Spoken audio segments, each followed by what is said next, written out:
I lock my revolver in this drawer. I've not used it in a very...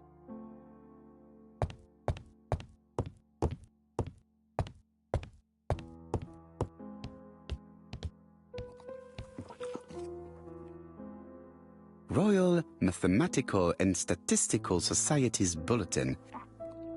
It's highly probable that the alphabet murderer will kill again. Could we possibly yes?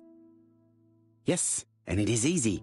As soon as we know the ratio of towns, cities and villages whose names begin with a D and the ratio of English people whose names are spelled the same.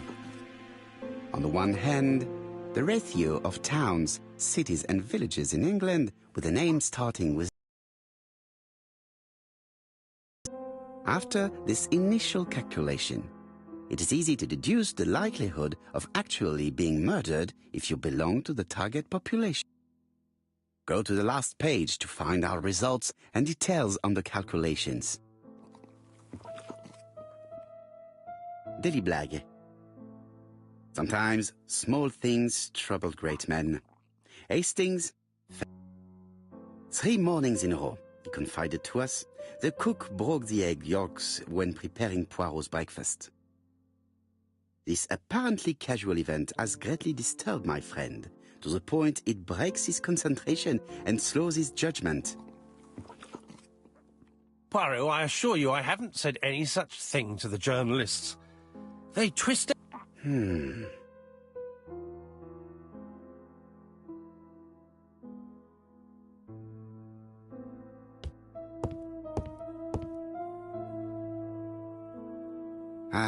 Some cool...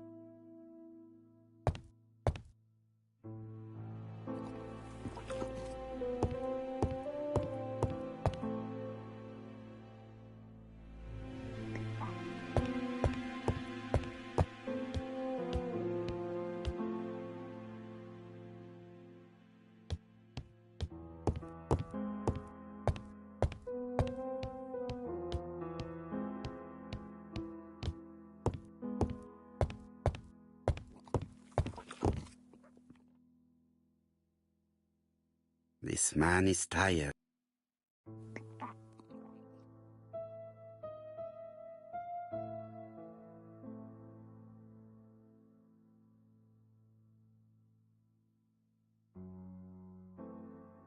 Donald is short of sleep, and it looks as if he didn't even bother to undress before going to bed.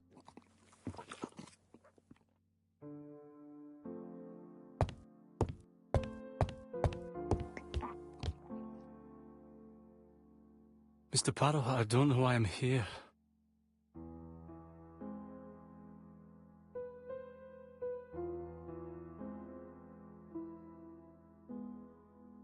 You wanted to talk, and you came to find the only man capable of hearing. Mr. Poirot, since Betty's death, I've doubts about myself. I don't know what to do. And I keep having a horrible dream 3 nights in a row.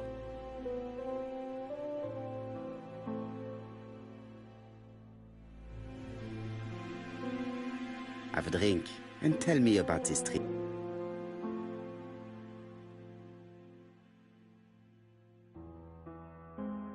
It's always the same. I'm on the beach with Betty.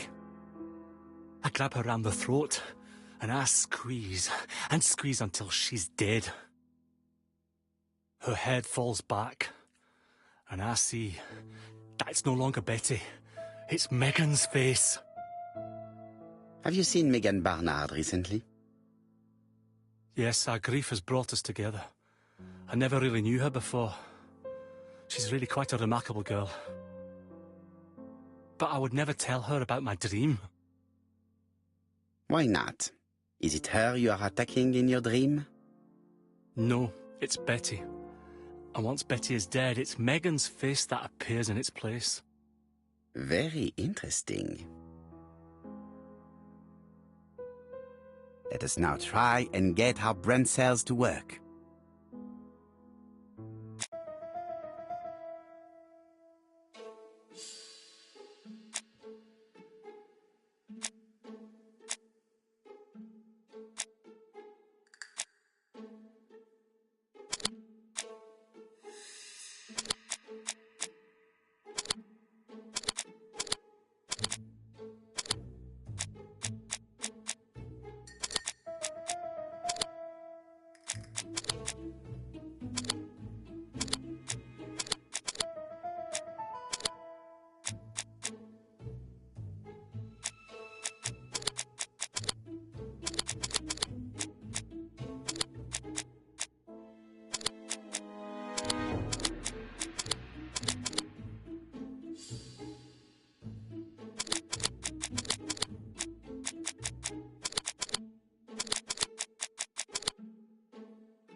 Mr. Fraser, I think that the real meaning of this dream is that you are in love with Megan Barnard.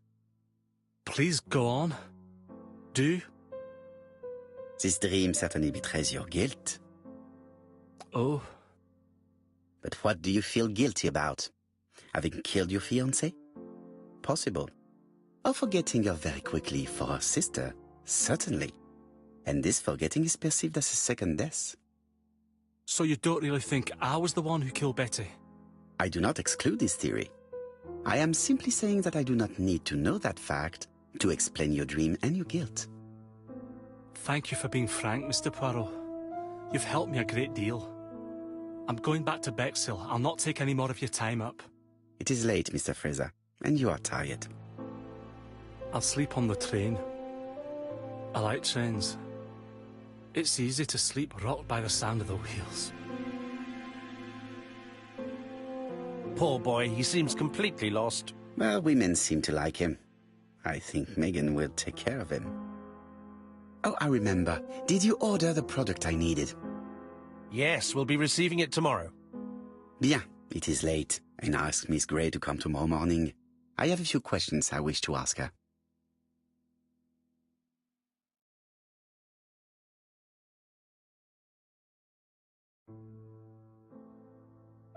Mademoiselle, I asked you here in order to answer a very important question.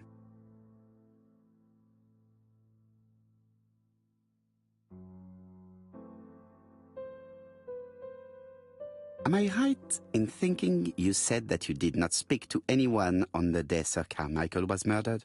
It's the absolute truth. Yet, Lady Clark maintained that she saw you talking to a stranger on the front doorstep. Really? She must have been mistaken. Oh, I remember now. I'd forgotten all about it, but it wasn't important. It was just a salesman. One of those traders who sell stockings from door to door. Can you describe him? Medium size, glasses, dark suit, and a felt hat. Not the sort of man you notice. Completely harmless. That's why I forgot all about him. Nothing else? He was very hesitant and shy. Usually door-to-door salesmen are very confident, but he wasn't.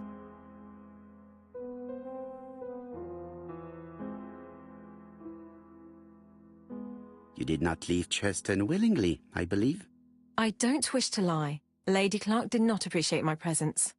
And Franklin could not go against the wishes of a sick lady. He is a good man, and he worries a great deal about his sister-in-law. I noticed that you left some personal belongings behind at Churston.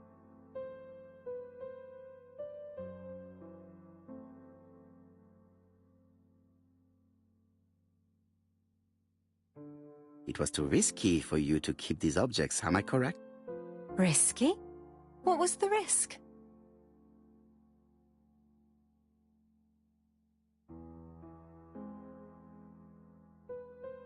You know very well what Lady Clark might have said if you had kept these objects. Indeed. These objects were gifts. But Lady Clark would have been convinced that I'd stolen them. By returning them, I put an end to such evil gossip. Bien. I must ask you one last question. Please reply frankly with either yes or no. If Lady Clark had died, would you have agreed to marry Sir Carmichael if he'd asked you? How dare you ask such a question? Sir Carmichael treated me just like his daughter. And all that I ever felt him was affection and gratitude, nothing else. Thank you, mademoiselle. I will not keep you any longer.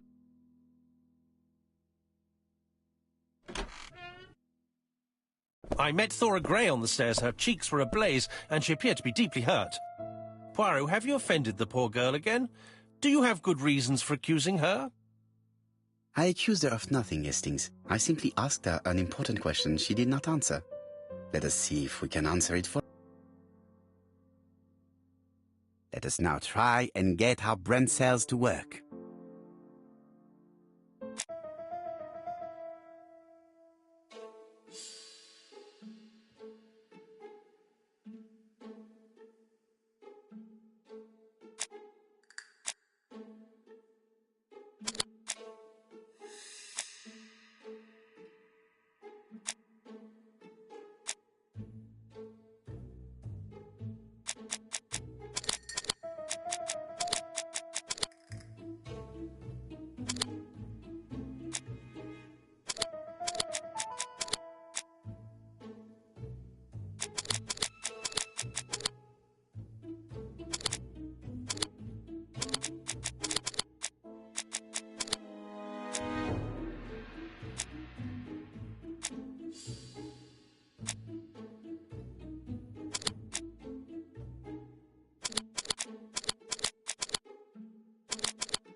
You must know how to read between the lines, Hastings. When Sir Carmichael refers to paternal affection, he's lying to himself. Read this engraving on the brooch. A dark dragon for an angel with glossy hair. These are the words of a lover, not a father. Lady Clark was not wrong. What if Sir Carmichael had fallen in love with his secretary? That doesn't mean that she forced him to do so. True, there are extenuating circumstances. She is speculating. Just look how she avoided it when asked if she would have married Clark. I see. You think she seduced Sir Carmichael for her own gain, and that now she is doing the same with his brother. Poirot, your world is a very dark place. Do not get carried away, mon ami. We have another more important matter to settle. Really? Yes, would you believe that Miss Grey taught me something new? Let us now try and get our brain cells to work.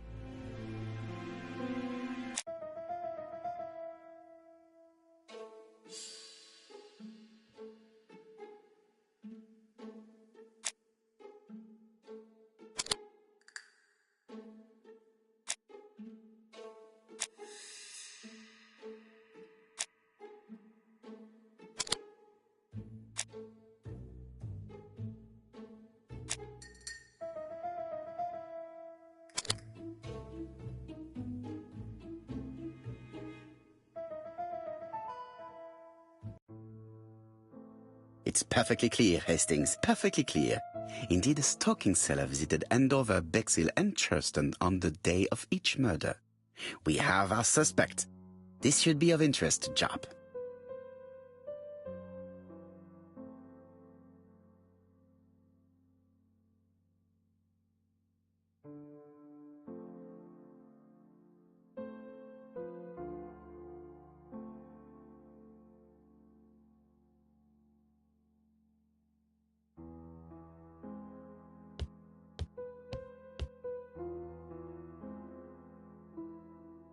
Daily Black.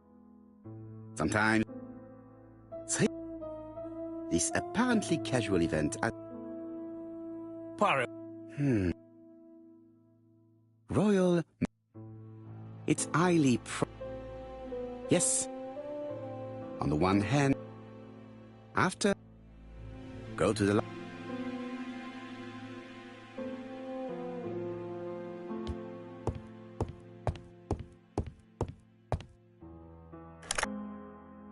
Chief Inspector, we are looking for a stalking salesman. I see you have a suspect? Yes. Contact all the stalking wholesalers who may employ him. Your suspect is a salesman? No, he does not take orders. He sells door to door. Right. The hunt is on.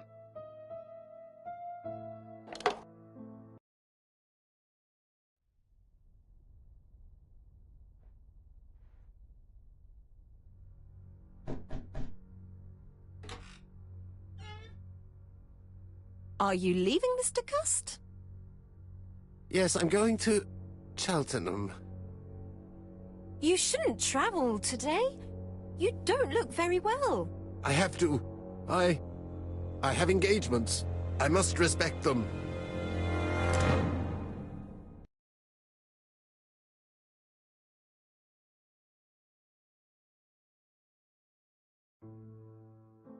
Can you get the post, Hastings? And why don't you go and get it yourself? Très bien. What's going on? I've never known Hastings to be so disagreeable.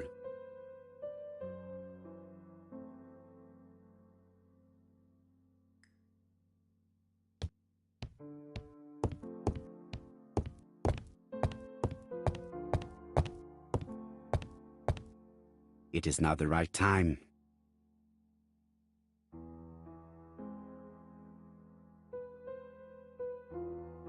Poor Mr. Poirot.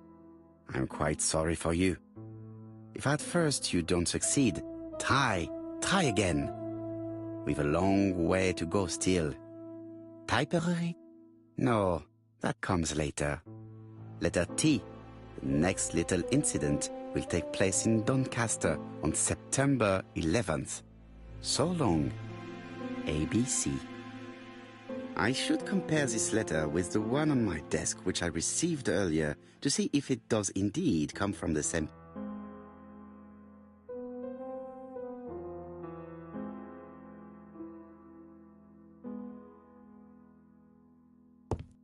It is not the right time.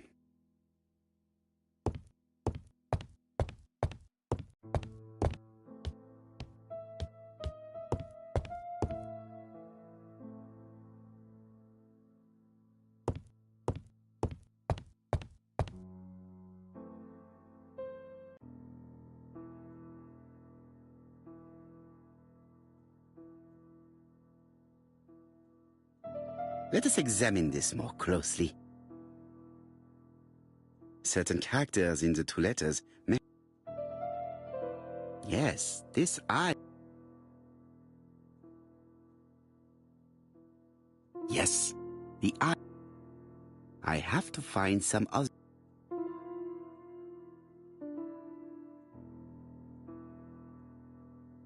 Let us examine the characters in this word.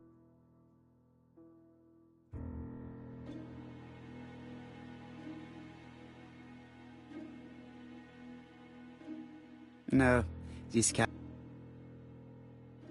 Let us examine the characters in this... Nothing to report for these characters. Let us examine... Let us examine the character... Let us examine the... Let us examine the characters in this word. Nothing to report for these characters. Let us examine another... Let us examine the characters in this word. No, this character does not appear to have any defects. Let us examine another word.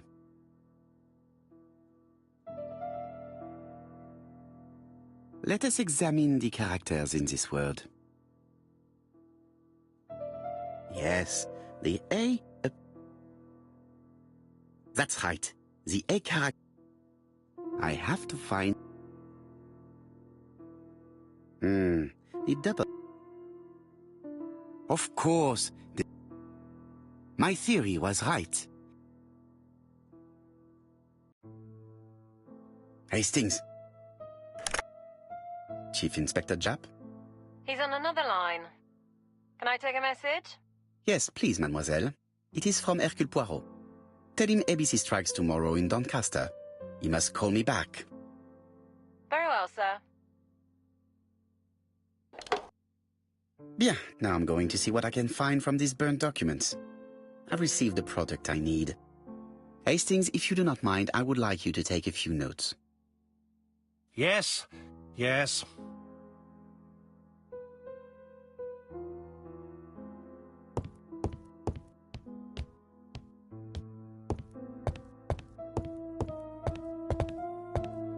Now, down to work. All of this needs putting in order a little.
Poor Mr. Poirot.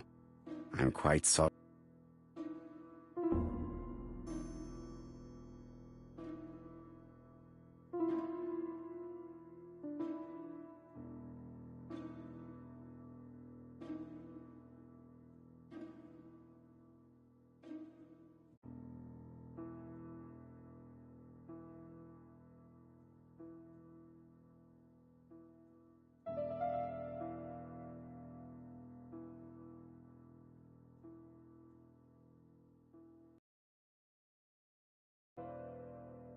This piece should be placed here.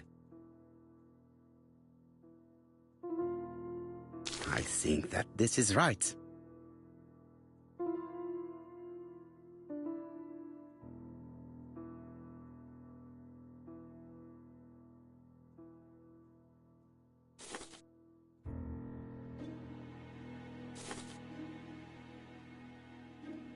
This page is finished. That's done. 3 more.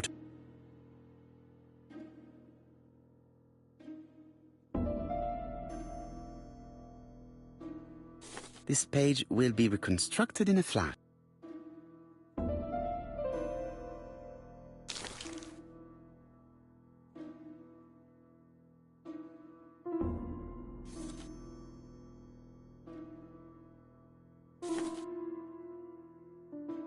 This page is finished. And that's 2 done. It's easier than I thought.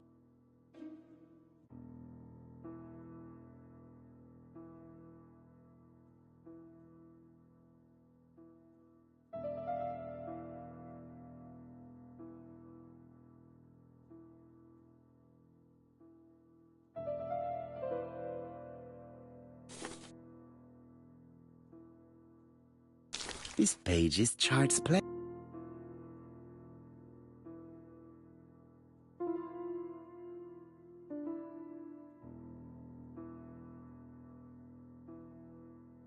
This does not look too difficult.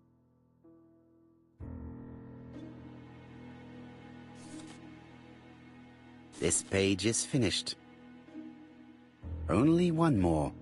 Keep going.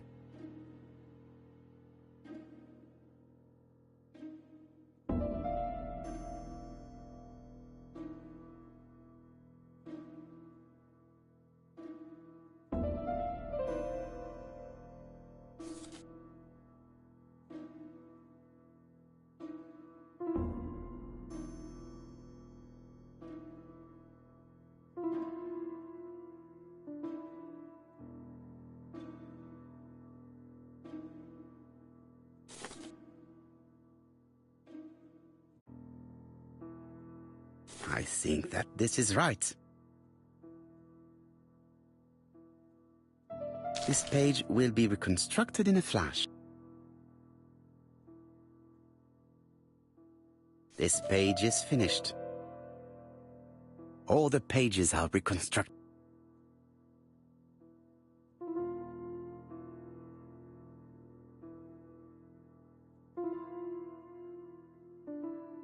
A dry cloth.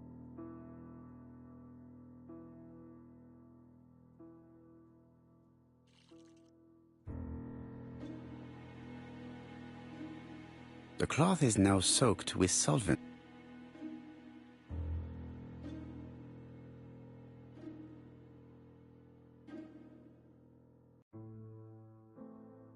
Got it!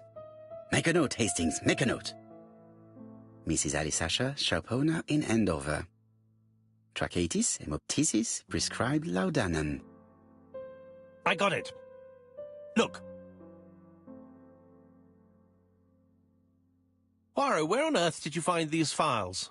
On a fire at the bottom of the garden at campsite.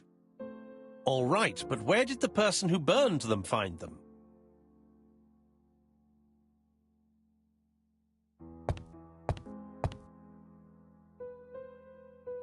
Alice Asher, shopkeeper in Andover. Tracheitis, hemoptysis, chronic cough with loss of blood, prescribed laudanum-based cough medicine. Betty Barnard, waitress in Bexhill. Chronic bronchitis causing dysphonia, advised to stop smoking. Alexander Bonaparte Cust, war wounded, mustard gas and head trauma. Pulmonary emphysema, hemoptysis, coughing fits with blood, suffers from abscesses and amnesia. Dick Dudley Dunbar, owner of the Black Swan Hotel in Doncaster, asthmatic, heart disease, heart condition. Let us now try and get our brain cells to work.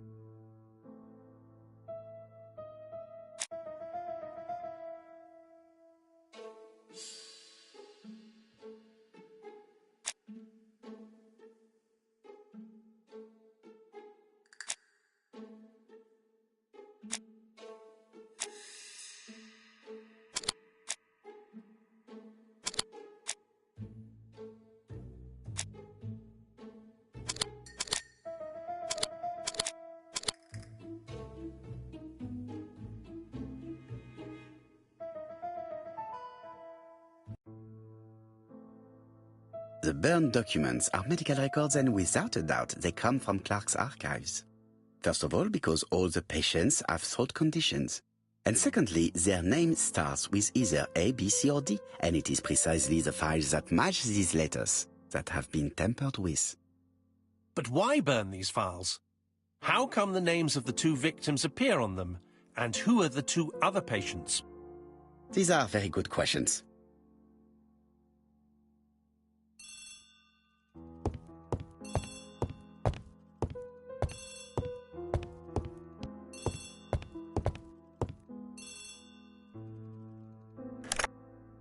Hello, Poirot? Any news, Chief Inspector? You wanted a stocking seller? We have one. Reported by his landlady, who thought he was behaving suspiciously. He has the most unbelievable name.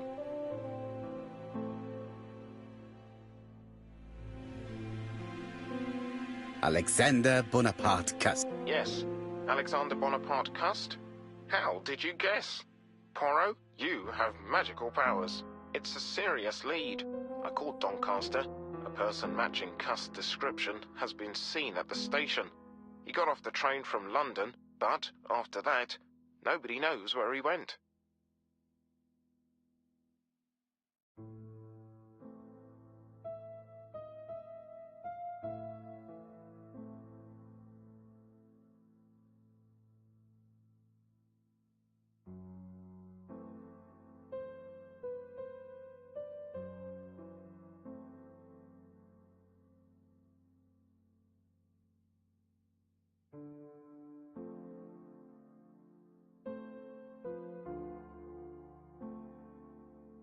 Look for him at the Black Swan Hotel.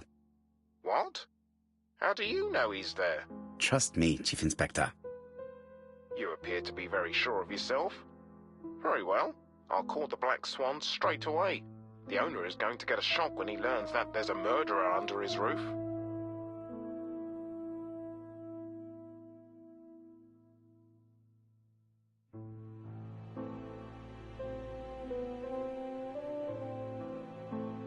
Chief Inspector, I would rather call myself. As you wish. Please go ahead. Hello, the Black Swan. Hercule Poirot here. May I speak to the owner? Speaking. Dick Dudley Dunbar. How can I help you? Is there Mr. Cust among your guests? He arrived today. Shall I call him for you?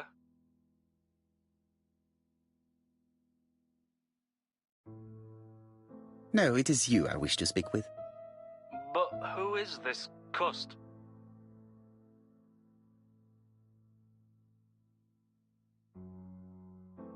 A crook. A crook? He seems such a decent chap. Do you think that Cust might be dangerous? Oh, I do hope you're wrong. He seems so harmless, you know. Oh, yes, completely harmless. We must not overestimate the danger. After all, we are not absolutely sure he is guilty. What should I do? Watch him. If he leaves the hotel, watch where he is heading. I'll call the police in Doncaster immediately. When they arrive, keep out of the way. Oh, indeed. I shall keep out of the way. I have a bad heart, you see, and a big shot could kill me. Thank you for having warned me. Hello, Poirot. We have some good news. The police in Doncaster have caught our man at the Black Swan Hotel. They're sending him here by train. While we're waiting to question Cust, we could search his room in London. Where does he live? The Marbury Guest House. I'll see you there. Yes, but start without me. First of all, I have to sort out a few details for Cust's transfer. I understand. À bientôt. Hastings, we are making good progress. Please go and search the room of our #1 suspect. With pleasure. I did have a dentist appointment, but I'll cancel. The dentist. So that is why you were so nervous and bad-tempered. A visit to the dentist is never an enjoyable prospect. But an unavoidable one. Go to your appointment, Hastings. I will manage on my own.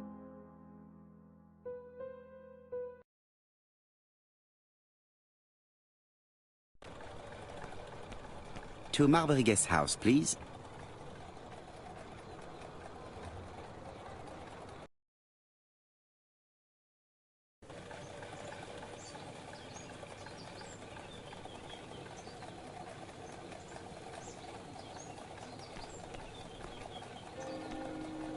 Marbury.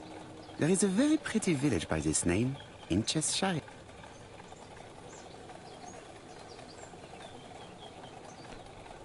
I've been going past this modest guest house for so long. I would never have thought that the ABC case would lead me here.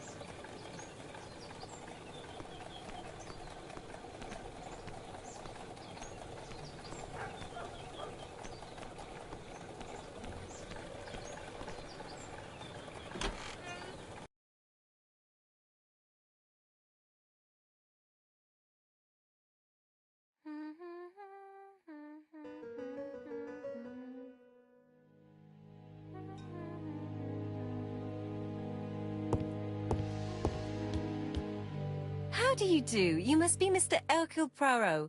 Chief Inspector Jupp told me that you might be coming.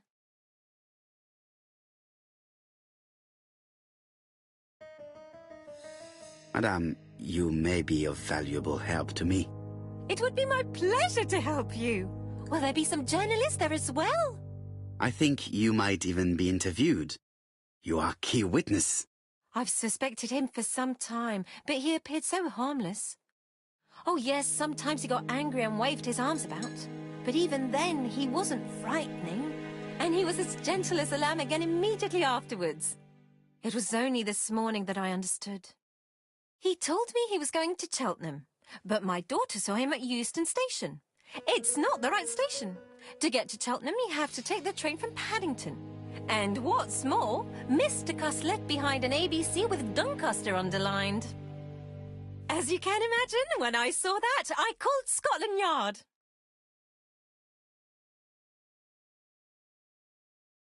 Well done. You were right. He did go to Doncaster. So I was right to warn the police. Tell me, did you have any other reason to suspect Mr. Cust? Well, he's odd. Sometimes he coughs really loudly and complains that his throat is burning, and sometimes he talks to himself and stares into space. He told me that it was because of a wound he got in the war. His head hasn't been quite right since, he said. And then he was in Churston when that millionaire got murdered. I found his train ticket when I washed his coat. He didn't want me to wash his shirt. He washed it himself. But I did see big brown stains on it. Where were the stains on the shirt? On the collar and on the buttonholes. Cut used to travel for his work. Is that correct? Oh, it wasn't for pleasure. He was always unwell on trains. But he had to sell his stockings around England. I have to respect my engagements, he used to say. Do you know where Cust was at the time of the murder in Andover and Bexhill? On June the 21st and July the 25th? No, I don't know. That was a while ago, you know. But surely you keep a register. It won't do you much good. Mr. Cuss rents his room for the year. If he goes away for a few days, I have no reason to make a note of it. Ah! I remember one thing. Bexhill's by the sea, right? Indeed. It is a large seaside resort. Well, as it happens, at the start of July, Mr. Cust asked me to repair his bathing dress. Suspicious, huh?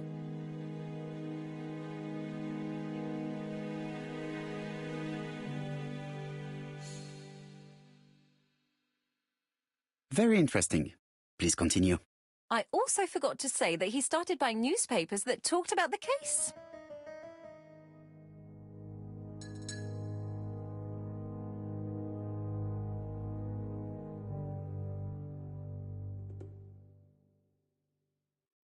When did he start buying the newspapers?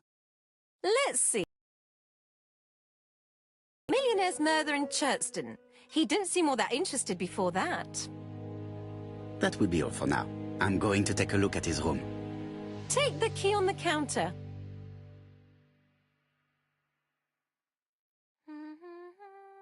I should check the register.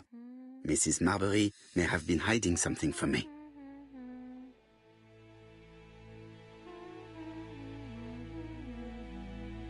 This woman appears to be in a good mood.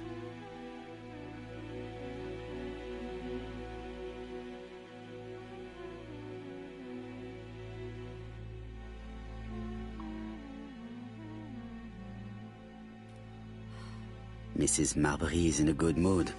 She's working very precisely in producing incredibly thin peel.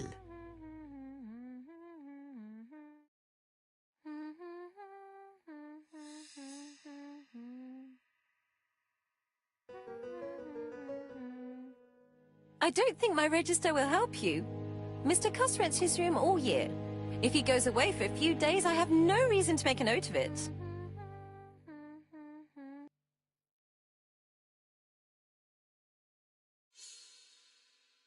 The truth is becoming apparent, and I have something to say to Mrs. Marbury.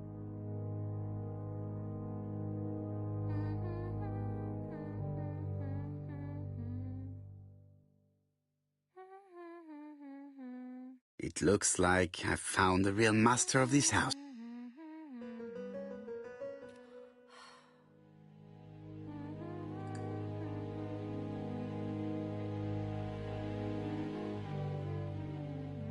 There is no need to worry about the household cat. I'm sure that Mrs. Marbury lets it do what it pleases.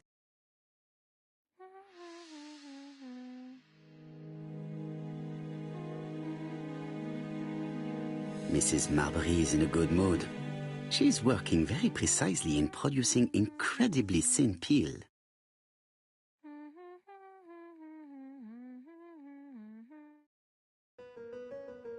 Mrs. Marbury, if I am to believe the register, you rented room 306 to a certain Mr. Fishman on the day of the Bexhill murder. Room 306 is Cust's room. Can you explain yourself? Yes, I remember. Just for one night as a favour. Mr. Cust was away, all my other rooms were taken, and poor Mr. Fishman had nowhere to go.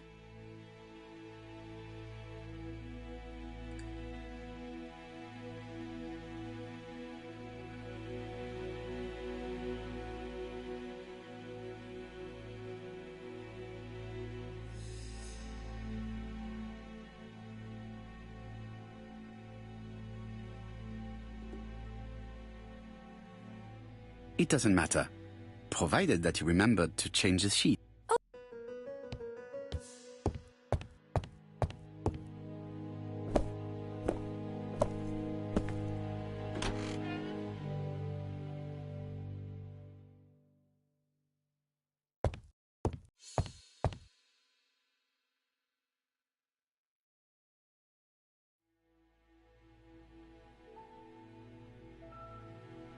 Laudanum Cameron's Chemists.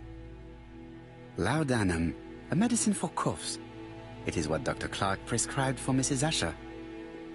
This subject would probably be useful to me.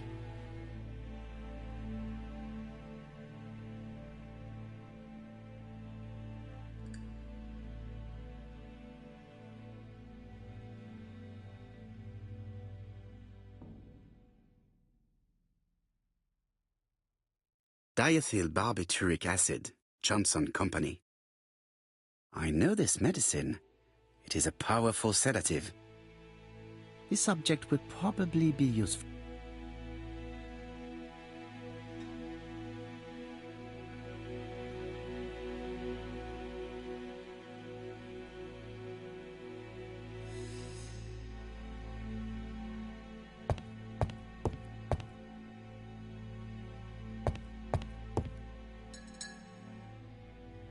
This dark stain.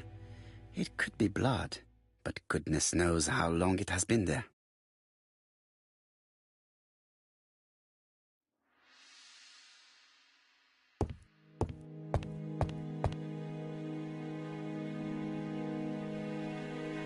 How hopeful.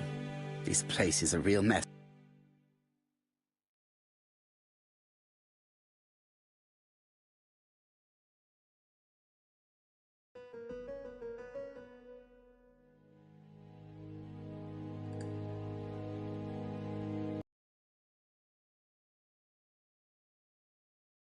The least we can say that Mr. Cust is not very concerned about order and balance.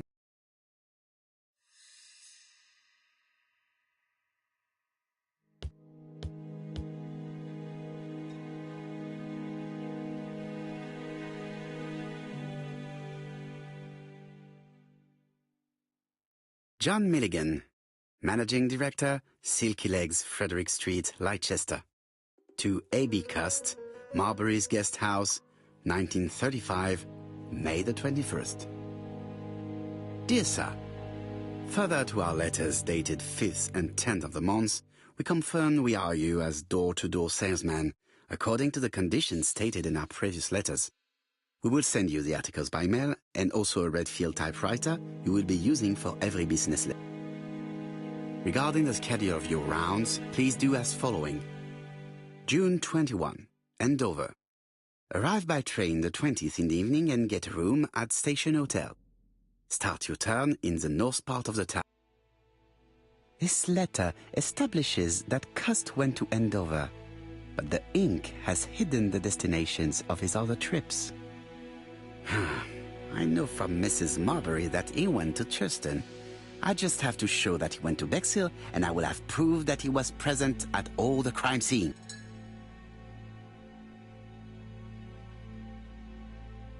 Did Cust drop it when he opened the window, or was it Mrs. Marbury while she was cleaning? It's an ABC.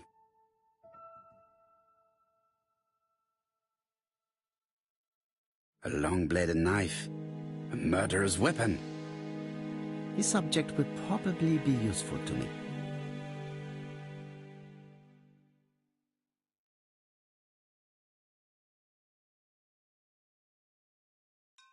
Cust is parsimonious.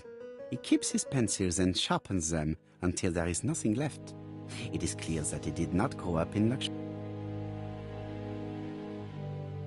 I have to get the ribbon. How am I going to do it?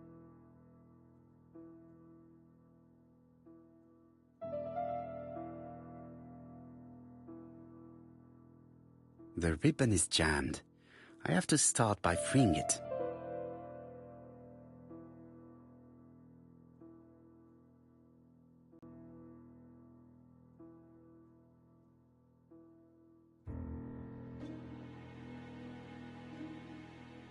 The left-hand heel has been removed.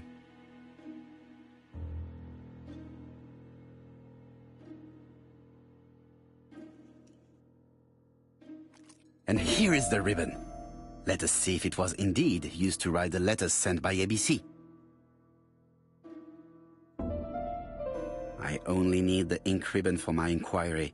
I will let Jack clean the keyboard if he wishes.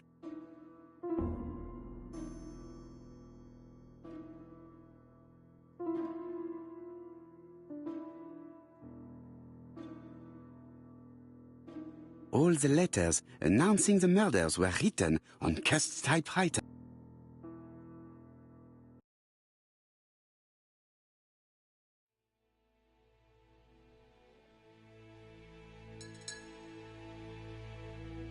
I've finished with this subject.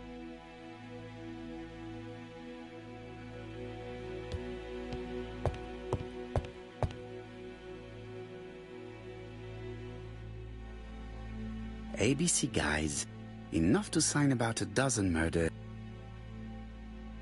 ABC guys. It's closed.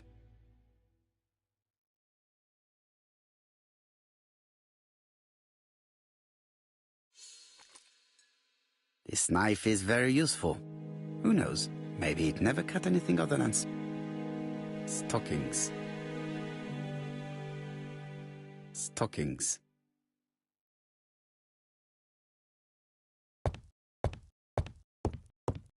ABC guys, enough. Trousers, white shirts. Everything has been washed very well. The Bexhill daily paper, dated from the day of the Bexhill murder. Most probably the bathing dress repaired by Mrs. Marbury's expert hands. All the main articles referring to the ABC case are here, from the Churston murder onwards. Nothing before that date. Let us now try and get our brain cells to work.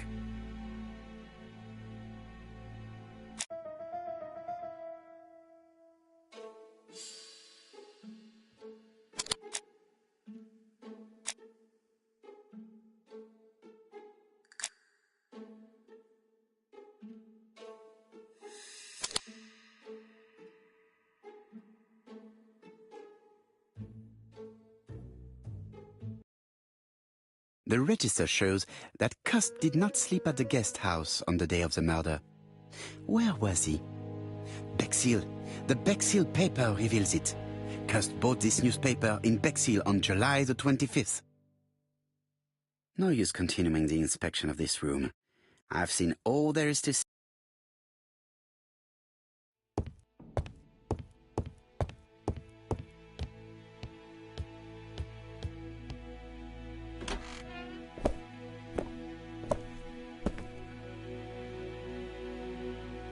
Goodbye, Mrs. Marbury. Thank you for your help. Bye. Ah, Chief Inspector. I was about to leave. Good evening, Chief Inspector. Welcome. Please excuse me, I must go to the kitchen. I'll leave the key of Mr. Cust on the counter. I'm sorry I'm late. I've spent ages with the Doncaster police. And you? I have established one fact. On 3 occasions, Cust was at the scene on the day of the crimes.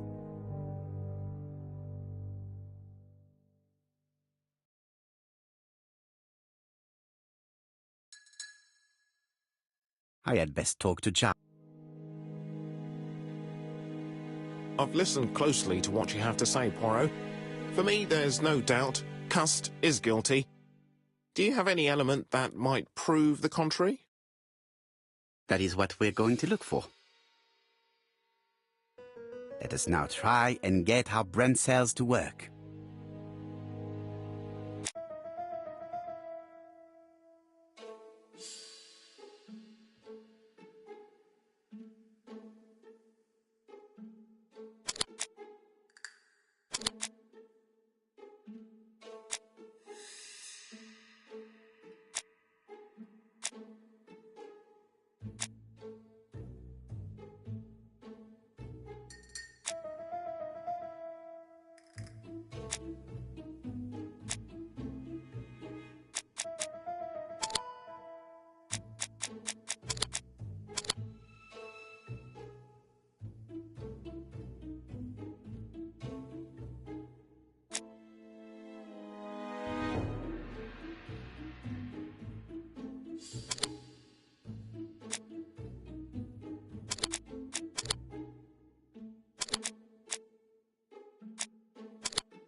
The evidence against Cust is overwhelming. His presence at the scenes, the knife, the blood-stained shirt, the ABCs in a box.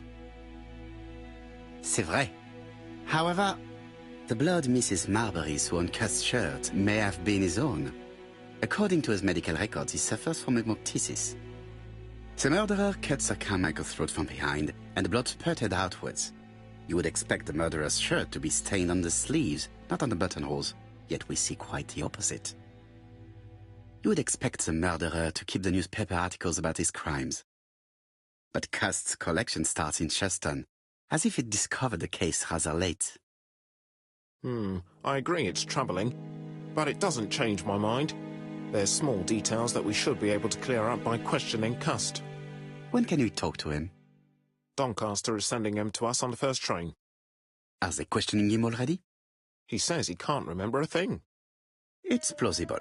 Doctors say he suffers from absences and amnesia. Mrs. Marbury has confirmed this. He may have done the murders in an altered state. A familiar situation. It's not enough to clear his name. Dr. Thompson insisted that even if you don't know what you're doing, you never commit a murder without wanting to. Très intéressant. I shall remember that. Right. I'll go and examine the suspect's room. Chief Inspector, I took the liberty of removing a few clues to examinatum. All right, we'll discuss them tomorrow. In the meantime, I'm going to see if you've missed something.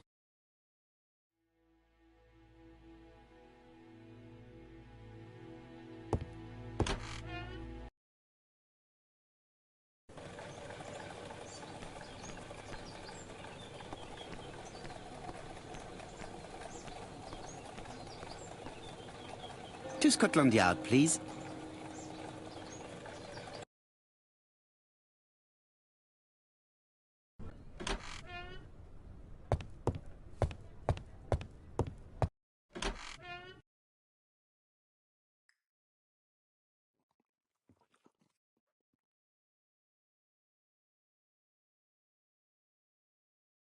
This man is not in good shape.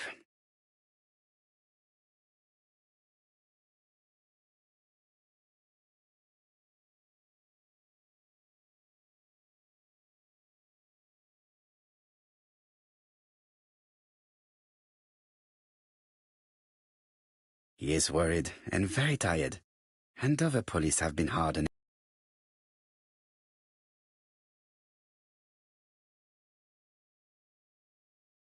I am not going to leave before having finished questioning.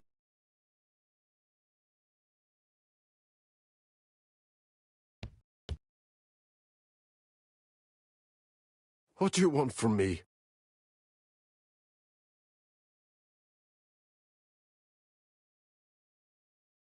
Good day, Mr. Cust. I am Hercule Poirot. Ah, you're the detective.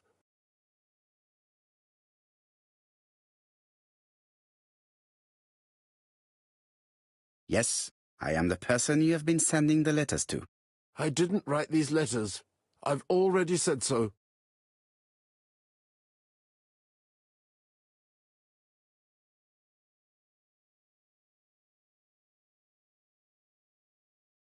Très bien.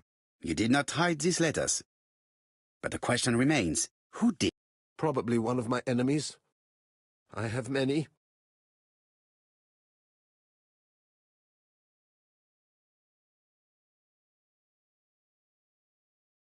I do not believe that you are capable of murder, Mr. Cust.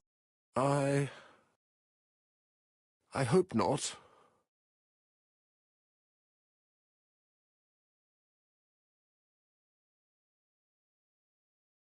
You suffered during the war. It's true. I was wounded. I suffered.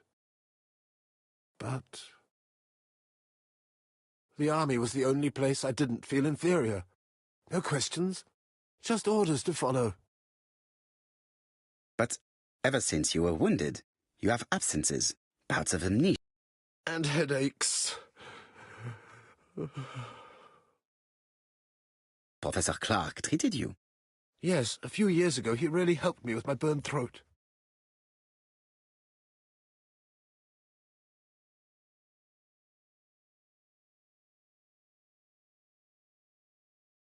Of course, you never considered killing a doctor who took such good care of you. No, never.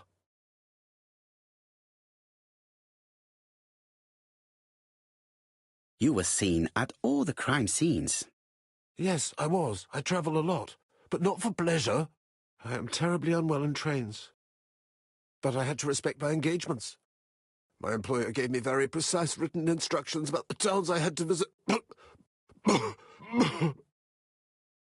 Let's see. The company you claim to work for, Silky Legs, has never heard of you. And as for these letters they sent you, they were written on your own typewriter. The company sent me the typewriter when I started working for them. Yes, but the letters were received afterward.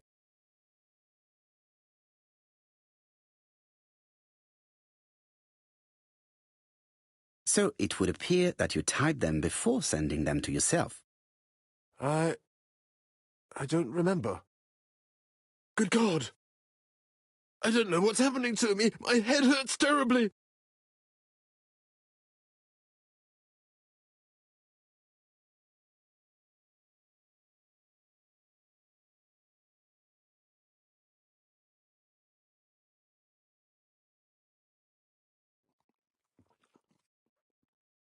He is in no state to reply.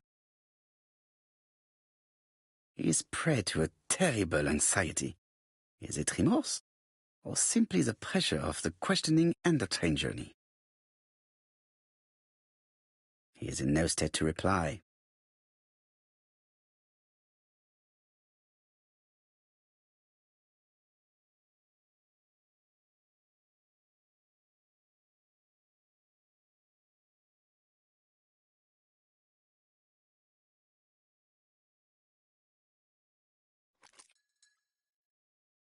Take this.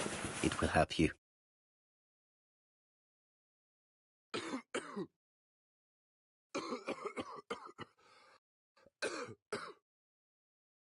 Oh, I think I'll be fine. Let us see, Cust. Look at me. You know very well that you committed these murders? Yes, I know. But I'm not wrong in saying that you do not know why you committed them. No, I don't.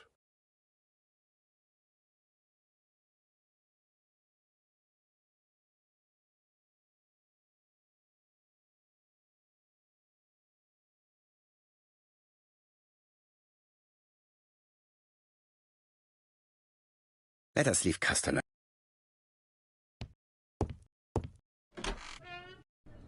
And? What conclusions have you drawn? Plenty. It might help us to understand him a little better. Let us now try and get our brain cells to work.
I don't see any clearer than before. This is worse. There is one point to highlight. C'est curieux. Cust admits that he killed, but he does not know why. What did Dr. Thompson say? Even if Cust killed while in an altered state, it still must have been his deepest desire. He must have had a motive. Let's keep it simple. Never mind his motive. He confessed. But you see, he can confess to anything and everything. He denied the murders and then confessed to them. He confirmed that he never typed the letters. Then, with great ease, I managed to get him say quite the opposite. Come on, he behaved like a guilty man. He lied to his landlady. Because deep down he believes himself guilty. From the papers, he noticed that he had always been at the scene of the crimes. He must think that he killed and then simply forgot what he had done. How can you be so sure? Let us look at his psychological profile. You will understand my point of view. Let us now try and get our brain cells to work.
You see?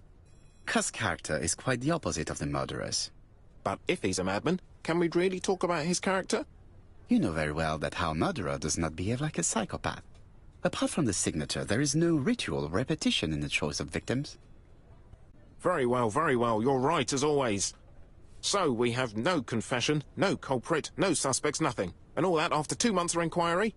What should I do? Have faith. Just give me 24 hours.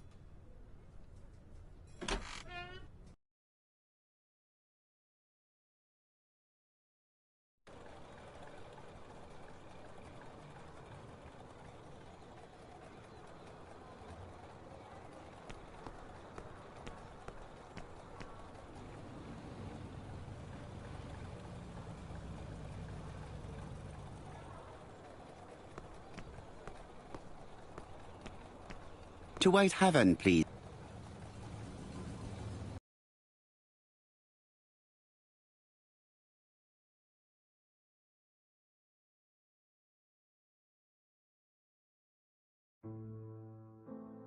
Cust's arrest is a great success for you, Poirot. It's all clear now, except maybe 1 or 2 details. Details. Ah, mon ami. The devil is in the detail, as we say. Excuse me? Patience, Hastings. Everything will be clear once our guests arrive. Best be prepared. Slip a revolver into your pocket before they do. A revolver? But Poirot, what are you afraid of? Trust me. It is important you carry a weapon for this meeting. I will lend you mine. What about telling me what you have in mind? Surtout pas. You wouldn't be able to play your role. Wait 1 moment, I will bring you my weapon.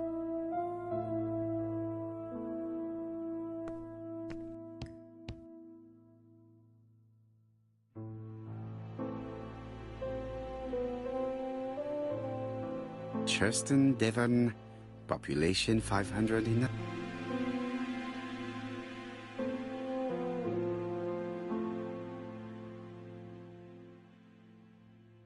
Hastings photo album.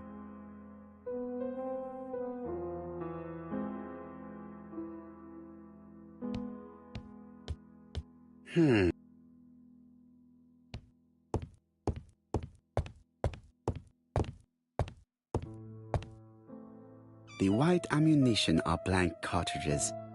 The others are real bullets.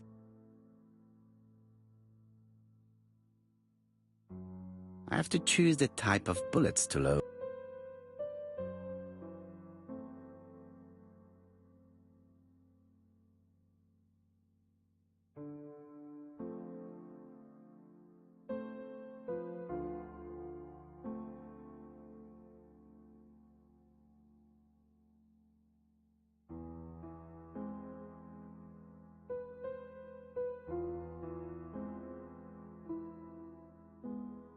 I have to choose the type of bullets to load.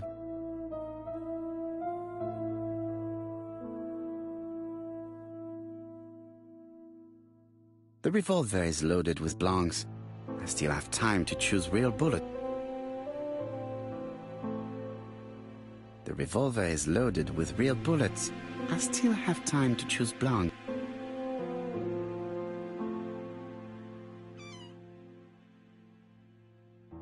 The white ammunition are blank. The revolver is loaded with blancs. I still have time to choose real bullets.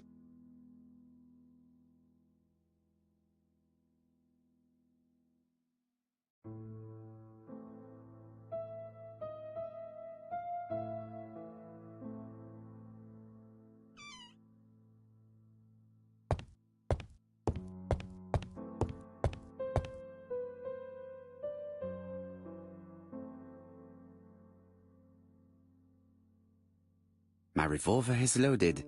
I now have to give it to Hastings.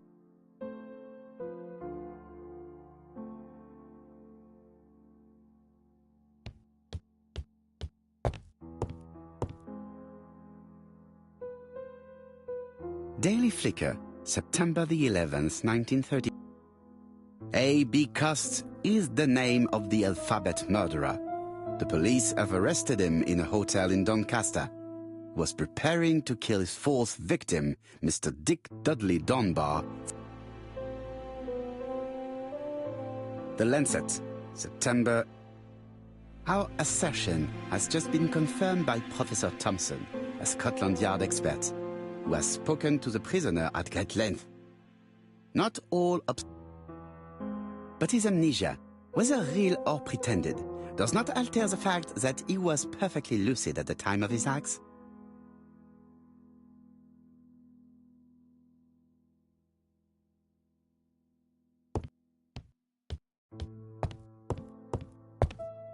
What about telling me what you... Surtout pas.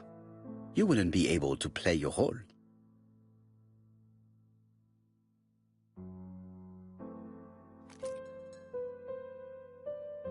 Voila, I entrust you with my weapon. It has hardly been used, it is almost new.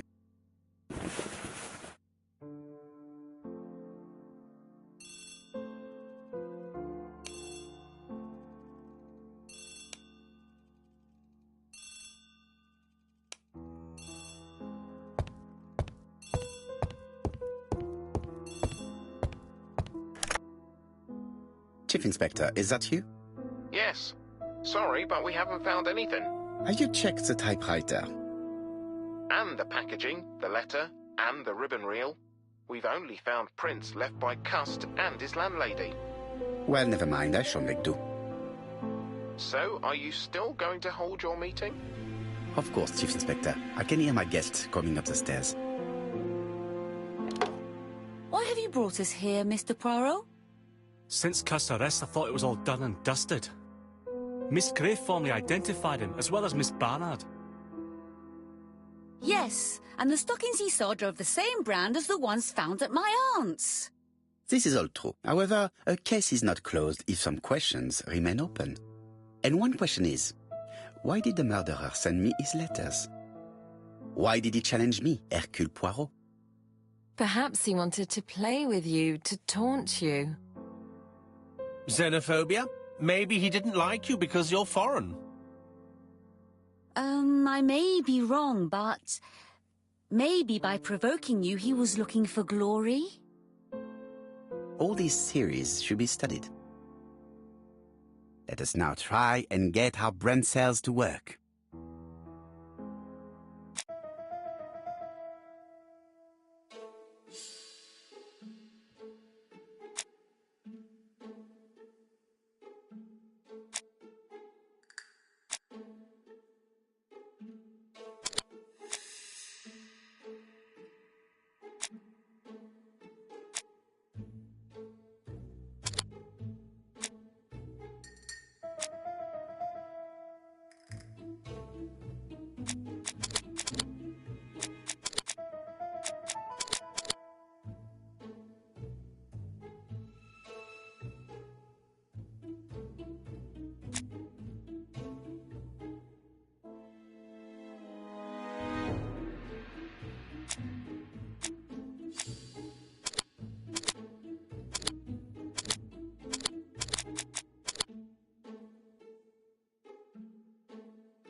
Is everything clear now? You might like to explain your reasoning again. Of course. First of all, remember that the murderer made it a rule to always post his letter before the murder. He never digressed from that rule. However, in Churston, he encountered a problem. The village has only 500 inhabitants. With advance warning, it would be easy to arrest him. Therefore, the murderer delayed his letters deliberately with the wrong address. The plan wouldn't have worked if he'd sent it to Scotland Yard or the papers because everybody knows their addresses. The mistake would have been corrected and the letter would have been on time. That is why the murderer chose me as the recipient. Because for his plan to succeed, it was necessary for at least one of the letters to have a wrong address and get lost. It was very cunning. Absolument. It is a very subtle plan. It matches the profile we have drawn up of him perfectly. That of an intelligent, daring and calculating murderer. But that's not how you describe Cust. You are quite right, mademoiselle.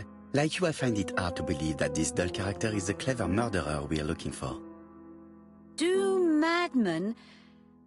I mean, if he's mad, he might have two very different sides. No doubt. But the murderer is not mad. All the specialists agree that he does not have the profile of the psychopath. But if Cust is not guilty, how do you explain his presence at the scene of the crimes? Mr. Clark, the answer to your question is in the medical records of your brother's patients. Documents which Cust most certainly did not have access to. Let us now try and get our brain cells to work.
Dr. Clark's patients' records provided a very useful list of potential victims, sorted by alphabetical order.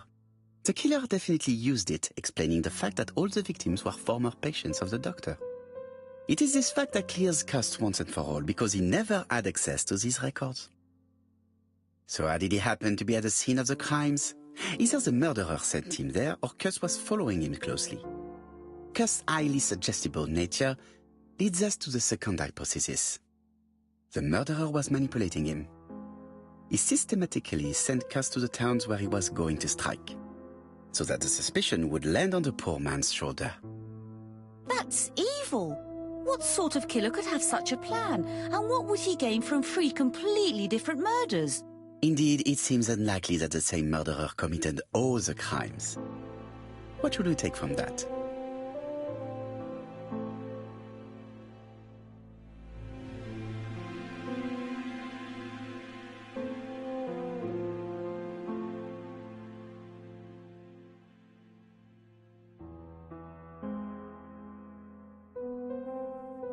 There is not one murderer, but 3 accomplices, who all used the same scenario. Do you mean that 3 murderers with quite different aims joined forces to create a smoke screen? Here's another question. Is it still necessary to find a motive for each crime? And the one in Andover poses problem. Why was poor Mrs. Asher killed? Indeed. It would be best to forget the theory.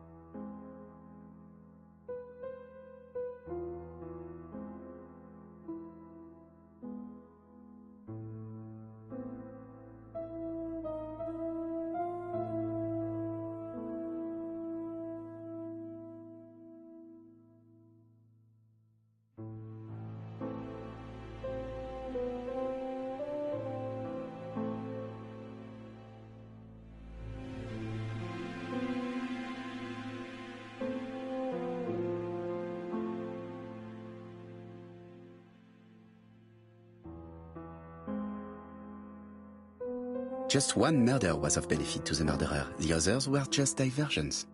On reflection, there is only one conclusion. The murderer killed once out of interest, and twice to divert our attention. This reasoning points at two potential culprits. Franklin, Clark... Donald Fraser? Yes, mademoiselle, that's good thinking. Mr. Fraser may have killed Betty out of jealousy. Mr. Clark may have killed his brother in order to inherit his large fortune. Both have a motive. But Donald did not have access to Dr. Clark's records. Please allow me to disagree with you, mademoiselle.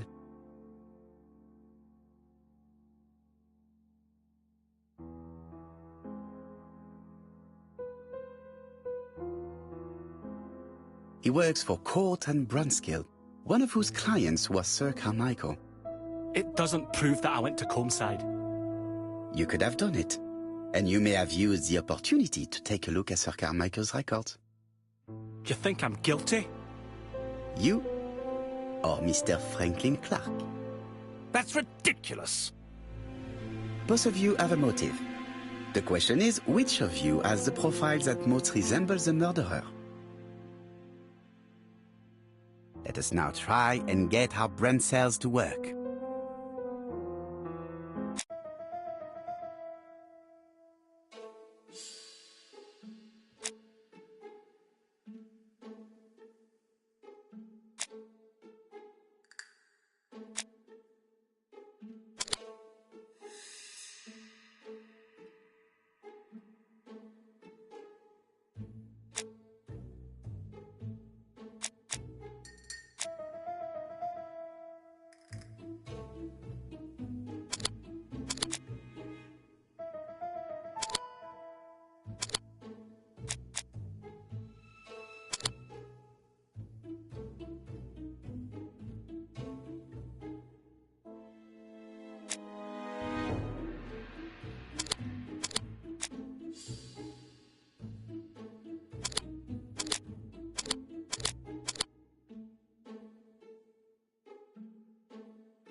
Ladies and gentlemen, Donald may share many character traits with the murderer, but he does not have his cold indifference. He has a temper. It is hard to imagine him planning anything. Also, jealousy is his motive, and crimes of passion are rarely planned. Right, I suppose it's my turn to be subjected to the same scrutiny. Absolument, Mr. Clark. Let us now try and get our brain cells to work.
As you have all seen, There is a disturbing similarity between Mr. Clark's profile and that of the killer. In actual fact, it is exactly the same. Mr. Poirot, your psychological studies are interesting, but your conclusions do not add up. Why would I have wished my brother's death? The inheritance is lawfully mine. I just have to wait. No, you had to act quickly.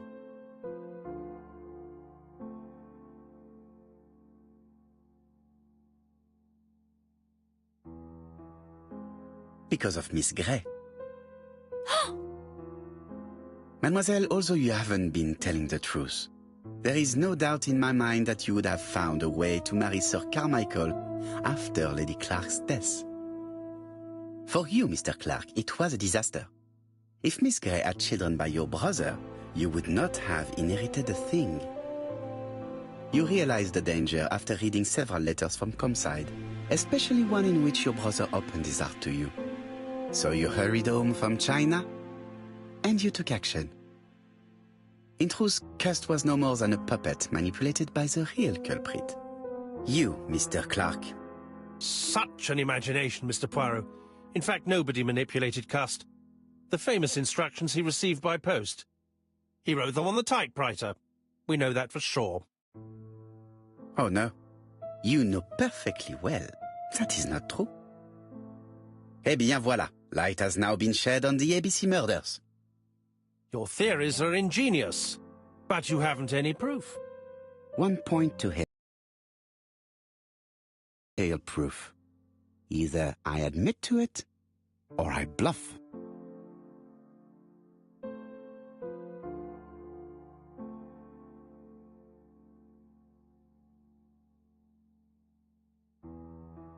One thing proves it.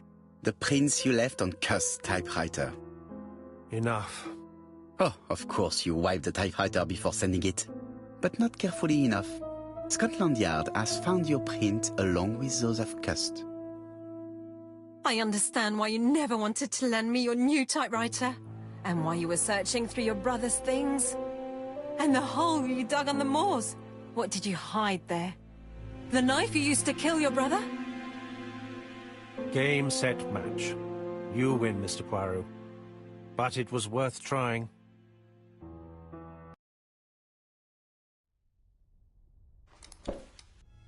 Don't come near me!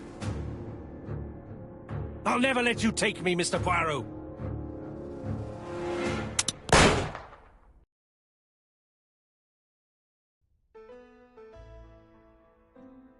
I'm sorry, Mr. Clark, there is no easy death for you.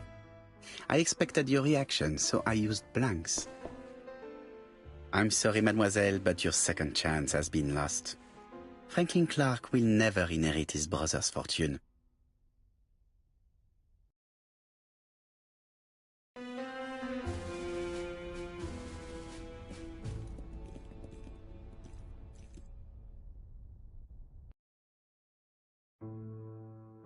Disappointed at having missed the chance to become Lady Clark, Thora Grey left England.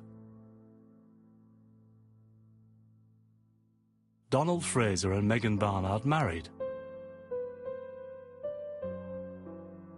On Poirot's recommendation, Mary Drower started to work for Lady Clark.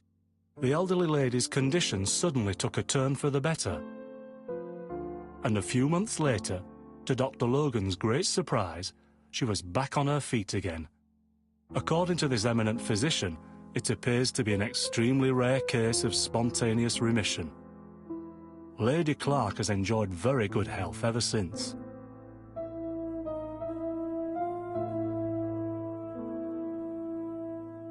Journal of an Innocent, the incredible story of ABC.